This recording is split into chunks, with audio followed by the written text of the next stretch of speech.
Ya verás. Se ha ido al corral. Se ha puesto el traje verde que se hizo para estrenar el día de su cumpleaños. La Casa Sin Bernarda és una versió actualitzada del clàssic de Lorca, on hem suprimit els personatges adults, Bernarda, Poncia, la criada i Maria Josefa, i donem la veu únicament a les filles. És l'oportunitat d'assistir a la revisió d'un clàssic de la nostra literatura, però, com mai l'hem vist.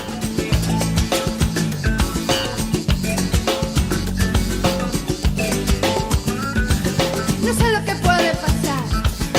¡Que me han robado el retrato de mi novio! Una de vosotras me lo ha escondido. L'hem despullat de tots els clitxers.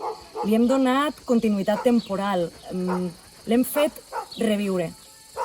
És també l'oportunitat de descobrir i gaudir del talent de 5 joves actrius que són les que encarnen a les 5 filles d'Alba. I sobretot és un homenatge a les mares.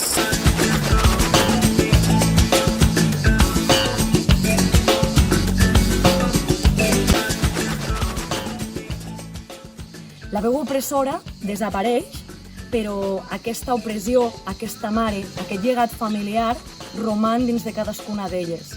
I a l'espectacle veurem com aquell estiu, tancades dins del pati de casa, en biquini, lidien amb les seves contradiccions mentre escolten Ràdio Futura en un vell radiocasset. Me lo ha escondido.